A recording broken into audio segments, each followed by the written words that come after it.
Welcome back, friends, to Tiny Town Trains TV. T4 here. It's time for a 9-level high layout build progress update.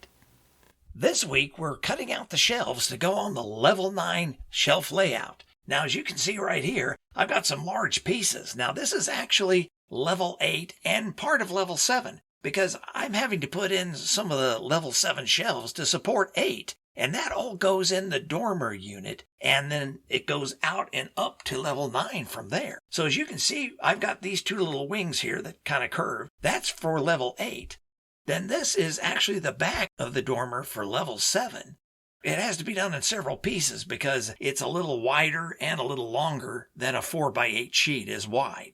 So that's the reason for that. Right here you can see the part of the level 7 that is actually the control pit. Now you can see the actual shelf runs for level 9, the actual shelf layout part that runs around above the windows and doors in the main part of the room. And it's pretty expansive. There's a lot of room there. That's where the double track line goes around a corner right there. Okay. And of course, when you're working on stuff like this, you can see I've been filling in the spots here, the knot holes and the places where you've got cracks and stuff like this that you got to paint over. And there's quite a bit of work to do that. Now, what's going to happen is the bottom sides of all these different units are going to be blue like the sky. And the top sides, of course, are going to be green, just like the level 1 table is. So you can see it's a pretty good sized project. Now, it's a lot easier than laying the level 1 track plan, but there's still quite a bit to it. But anyway, that's what I'm working on right now. There's about 10 pieces in all. So I'm working on each of the sections in this spare room here I've got as I can get to them.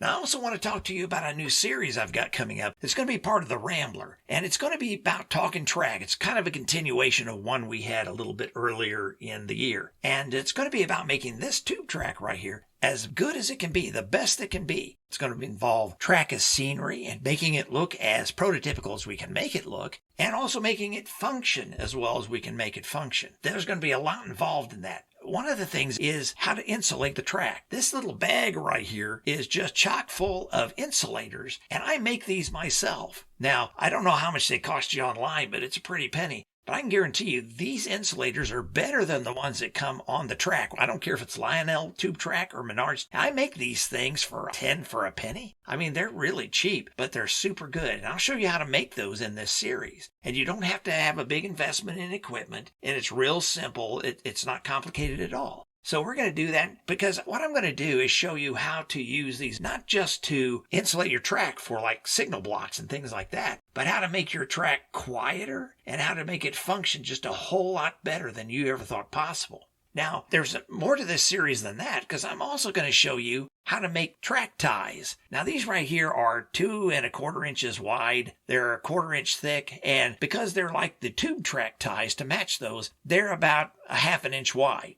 Now, you could make these just a 1/4 inch wide as well as a 1/4 inch deep, and they'd be much closer to what the ties look like in MTH real tracks or on fast track, and you can make it even look more prototypical. I'll give you a sample somewhere in the series to show you how you would do that so you know, even though I'm not going to that trouble, because I want track that's going to kind of look a little more nostalgic, but I want it to look good. So we're going to do all kinds of things in this series because there's a lot more to laying track than just throwing it up there. You've got to plan it. There's wiring. You've got to secure it. You've got to think about your power. All these different things come into play. So this is going to be a really great series, and it'll be following along with the layout. So anyway, I just wanted to let you know that that series is coming up. There's a lot that you can do with tube track.